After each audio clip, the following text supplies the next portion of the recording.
The summer is over, which means the new NBA season is starting to ramp back up soon, and after a long off-season filled with moves, there's a lot to take in. Every team had a plan they tried to execute, but it's virtually impossible to go about things perfectly, and that brings us to today's video. We'll actually be breaking it down into two parts, where we'll be going through every single NBA team, picking out what their biggest mistake from this offseason was. In this video, we'll be going through the teams in the Eastern Conference, and then in my next video, we'll finish things off with the teams in the Western Conference, so stay tuned for that as well. Some teams made catastrophic mistakes, some teams just made a small blunder, and most teams fall somewhere in between.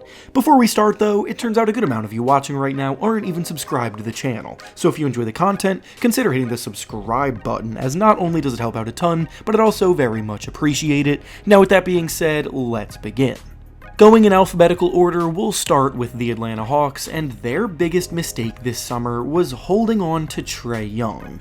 The Hawks have seemingly hit their ceiling with their current core, which leaves them in a pretty tough spot as a team that lands in the play-in tournament year after year. They went halfway towards blowing things up when they traded DeJounte Murray, but the return that they got for him from that trade didn't necessarily make the team better in the short term, and Trae Young is still in the prime of his career with a skill set as a playmaker that several contenders would love to have offered to make a hefty trade for him. With them also keeping the #1 overall pick in the draft this year and selecting Zachary Reese-Shea with it, they seem to be leaning towards a rebuild, but didn't actually fully buy into it and are stuck in limbo. Next is the Boston Celtics, and their biggest mistake this summer was staying put with what they have. Admittedly, this is a nitpick of a choice because the Celtics are the reigning champions with an already very strong core, but they didn't really make any notable mistakes, so this one becomes the choice by default. We have seen championship teams get complacent after winning it all in recent years though, so the fact that they didn't really make any significant signings or trades could signal that complacency. Next is the Brooklyn Nets, and their biggest mistake of the offseason was holding on to Dorian Finney-Smith. Again, the Nets actually had a pretty good offseason for what their goals are as a rebuilding group, but Finney-Smith is an asset built more for a win-now team's rotation as a 3-and-D forward, and it would have been wise for them to cash in on some assets that he could have returned to them in a deal. Next is the Charlotte Hornets, and their biggest mistake this offseason was re-signing Miles Bridges. Miles Bridges is a talented player, but has a problematic off-the-court history that needed serious legal delegation. He also didn't really have many other suitors this offseason, so the fact that the Hornets paid him $25 million annually on the new contract that they just gave him comes off as an overpay, where they were bidding themselves up in a bidding war that didn't really exist. Next is the Chicago Bulls, and their biggest mistake this offseason was only going halfway in on blowing things up. The Bulls have probably been the most obvious candidate as a team to blow things up in the league for a while now, but they just can't get themselves to do it. As a group that peaked as a first-round exit a few seasons ago, they did allow DeMar DeRozan to leave for the Kings this offseason, but they still haven't traded Zach LaVine, whose value sinks lower and lower as time goes on, and now they're likely in for another fringe play-in tournament finish at absolute best. Next is the Cleveland Cavaliers, and their biggest mistake this summer was running it back as is. The Cavaliers got a massive win when they successfully extended Donovan Mitchell's contract, but there were a ton of reports stating that they would also be looking to properly build around him if he was brought back, and after doing so, they haven't really done anything different at all.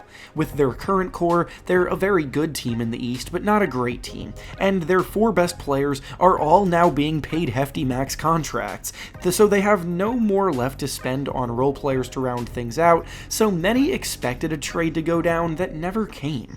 Next is the Detroit Pistons, and their biggest mistake this offseason was paying Tobias Harris a lot of money. The Pistons overall did well this offseason, but they had a lot of money available to spend in free agency and weren't able to lure in any of the top talented guys, so instead they paid Tobias Harris $52 million for 2 years. Tobias puts up above average production on paper, but isn't necessarily a floor raiser as a player and does not change much about their outlook in the short term either. Next is the Indiana Pacers, and their biggest mistake was extending Obi Toppin for 4 years and $58 million. The Pacers also successfully re-signed Pascal Siakam this offseason, meaning that Toppin is being paid a starter's salary to be the backup power forward, while the Pacers also used a lottery pick on Jarris Walker last year, who also plays the power forward position, so they've invested a significant chunk of change into a backup who will prevent the team from being able to properly develop a player that they used a lottery pick to select, making it a waste of assets one way or the other. Next is the Miami Heat, and their biggest mistake this offseason was not trading Tyler Herro. This has been a topic of conversation for a few years now, but it's getting to the point where the Heat are shooting themselves in the foot by not making a move to try to get better. They sat back and did virtually nothing this offseason, and Jimmy Butler is not getting any younger either, so if they were serious about continuing to be able to contend, they would have tried to dangle their best trade asset in front of some bidders. Next is the Milwaukee Bucks, and their biggest mistake this offseason was drafting AJ Johnson with their first round pick.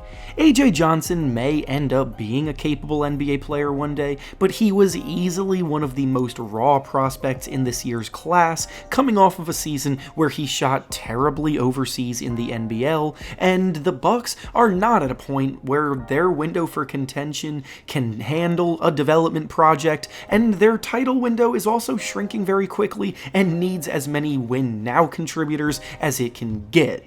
Next is the New York Knicks, and their biggest mistake was letting Isaiah Hartenstein walk in free agency. Admittedly, Hartenstein did get a much bigger contract from the Oklahoma City Thunder than most people anticipated, but now the Knicks are very thin at the big man spot. Mitchell Robinson has not proven that he can stay healthy to be relied upon to that degree yet, and after him, Precious Achiuwa and Jericho Sims are not very inspiring backups. Next is the Orlando Magic, and their biggest mistake this summer was overpaying Franz Wagner a full max contract extension worth $224 million over 5 years. Wagner is a good NBA player for sure, but whether he will ever be a great all-star caliber NBA player is still very much up for debate, and paying him as if he already is that great is how you stunt your team's development long term. They still have Paolo Banchero, who will need to be extended with his contract soon as well, so the money they have available is drying up quickly, with a team still only in the middling above average range of the Eastern Conference. Next is the Philadelphia 76ers, and their biggest mistake this offseason was ignoring the power forward position. The Sixers did very well for themselves this summer, making some big additions and re-signing important contributors from last year, but right now, the power forward spot leaves a lot to be desired. One of Kelly Oubre, Paul George, or Caleb Martin will have to start in that spot, and all of them are naturally wing players without the size to capably play the four long term. Next is the Toronto Raptors, and their biggest mistake this offseason was overpaying Emmanuel Quickley a contract worth $130 million for 4 years. Again, like with the Magic, this is an example of a team paying their promising young player star money before they actually prove that they are stars. Quickley really started to come into his own last season, but is still a ways away from joining the ranks of all-star caliber talent being paid similar contracts. And finally, the last team in the East is the Washington Wizards, and their biggest mistake this summer was not committing to one path. By this, I mean that they're still rebuilding and should have youth development as their priority, but never even considered testing the trade market for 29-year-old Kyle Kuzma, and they signed Jonas Valanciunas, who is an experienced veteran, to a 3-year contract while also drafting Alex Sarr with the 2nd overall pick in the draft, who plays the same position as Valanciunas. And with that being said, that's all I have for you today. Make sure to like the video, subscribe to the channel, and comment down below what you think these teams messed up on this summer. Thanks for watching, and I'll see you all next time.